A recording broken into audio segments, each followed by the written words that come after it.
Nah, mengapa para ulama dan para pendeta mereka tidak melarang mereka mengucapkan perkataan bohong dan memakan yang haram? Sungguh sangat buruk apa yang mereka perbuat. Ma'asyiral muslimin rahimakumullah, dalam ayat ini terdapat isyarat bahwa makanan dan tindakan haram akan menjerumuskan pelakunya ke jurang permusuhan, kebohongan dan perilaku buruk lainnya. Rasulullah SAW memberitahu bahwa harta, makanan dan perilaku haram menimbulkan banyak madarat. Antara lain pertama, menyebabkan amal ibadah tidak diterima. Walladzi nafsu Muhammadin biyadihi innal 'abda la yaqdhifu al-luqmatal haram fi jawfihi ma yataqabbalu minhu 'amala 40 yawman. Demi zat yang jiwa Muhammad ada di tangannya, sungguh jika ada seorang yang memasukkan makanan haram ke dalam perutnya, maka tidak akan diterima amalnya selama 40 hari. Hadis riwayat Tabrani. Juga sabda beliau yang artinya, barang siapa mengumpulkan harta haram kemudian menyedekahkannya, maka tidak ada pahala, yang ada adalah dosa untuknya. Hadis riwayat Ibnu Huzaimah. Yang kedua, makanan dan perbuatan haram akan menurunkan kadar iman. Wala yashrabul khamra hina yashrabu wa huwa mu'min. Tidaklah peminum khamar, minuman keras, ketika ia meminum khamar termasuk seorang mukmin saat itu. Yang ketiga, pemakan haram doanya tidak dikabulkan. Sa'ad bin Abi Waqqas berkata kepada Rasulullah SAW, "Ya Rasulullah, doakan saya kepada Allah agar doa saya terkabul." Rasulullah SAW menjawab, "Ya Sa'ad, atib mat'amak takun mustajabat da'wah." Wahai Sa'ad, perbaiki makananmu, maka doamu akan terkabul. Kemudian Rasulullah SAW mengabarkan seorang musafir melakukan perjalanan jauh sampai rambutnya kusut, mukanya berdebu, menengadah-dahkan kedua tangannya ke langit dan mengatakan, "Ya Rabb, ya Rabb, wahai Rabbku, wahai Rabbku."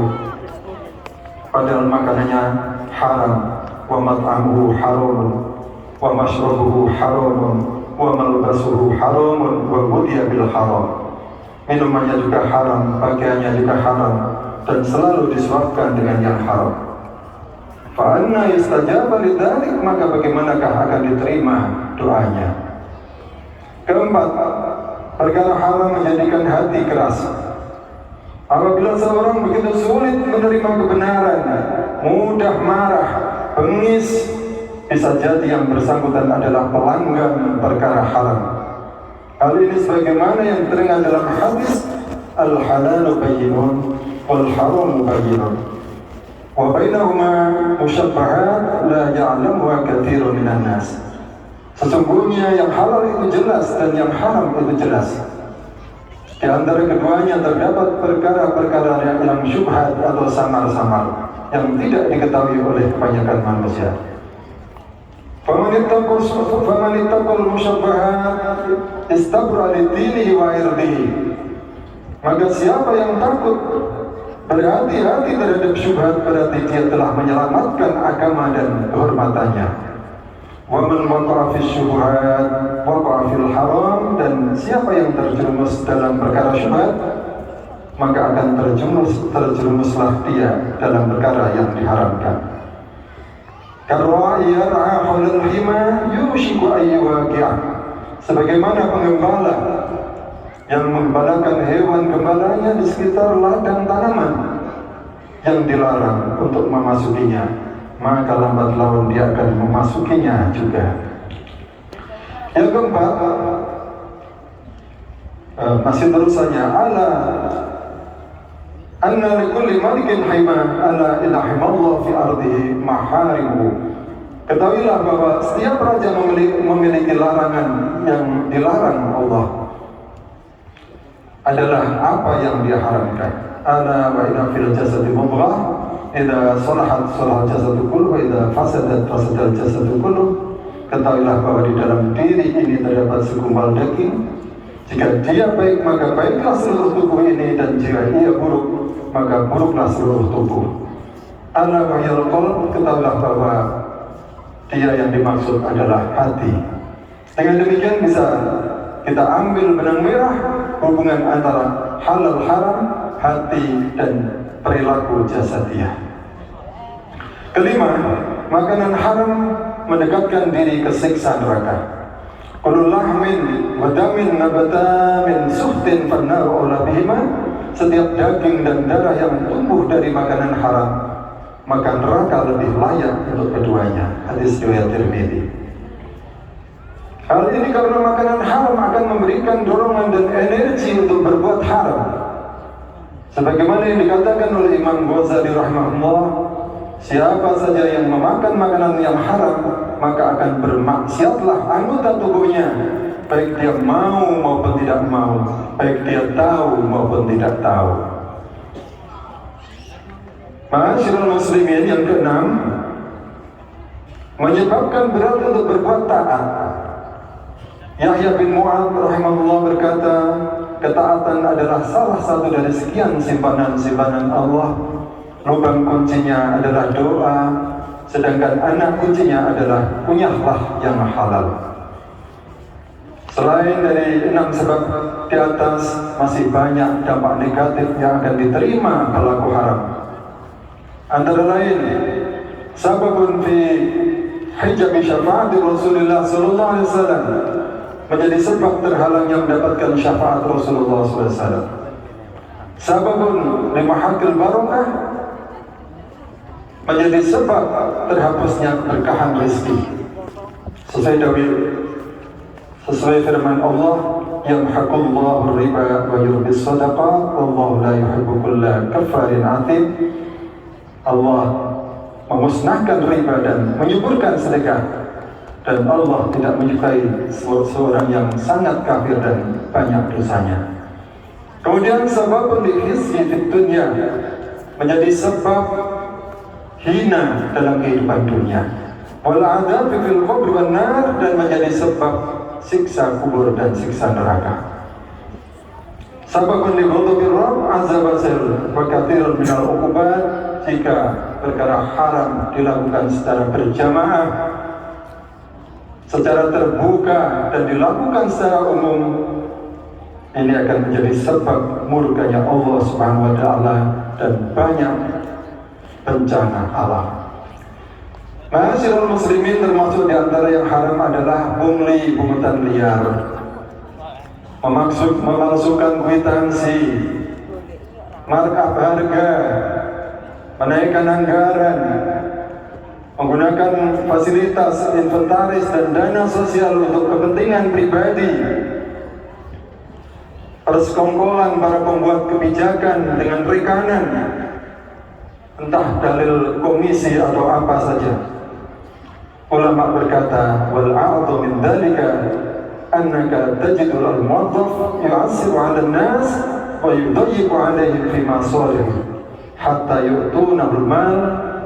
Yang lebih buruk dari itu adalah Anda mendapati pegawai yang mempersulit orang-orang dan membatasi kepentingan mereka sampai mereka memberinya uang. Nabi Muhammad SAW mengancam orang-orang yang mempersulit umat Islam dengan mengatakan, ingatlah, barang siapa yang dipercayakan suatu urusan umatku dan menyulitkannya, maka semoga jadi sulit bagi pelakunya. Ma'asyiral muslimin rahmatullah, demikianlah yang dapat kami sampaikan. Semoga bermanfaat bagi kita semua dan kita dijauhkan dari perilaku-perilaku haram dan diletaskan dari kebiasaan haram yang sudah terlanjur kita lakukan setiap hari. Usikum wa nafsi bitaqwallah, qad fazal muttaqun. A'udzu billahi minasy syaithanir rajim. Bismillahirrahmanirrahim.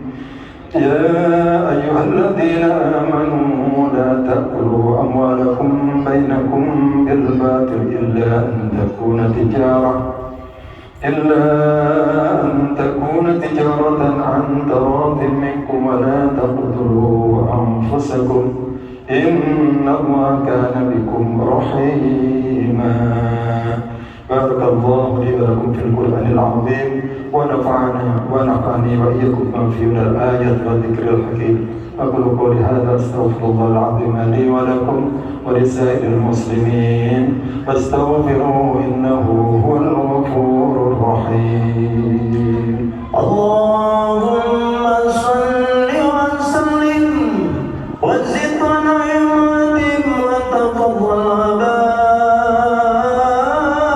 قل أعوذ برب الفلق من شر ما خلق ومن شر غاسق إذا وقب ومن شر النفاثات في العقد ومن شر حاسد إذا حسد. بسم الله الرحمن الرحيم.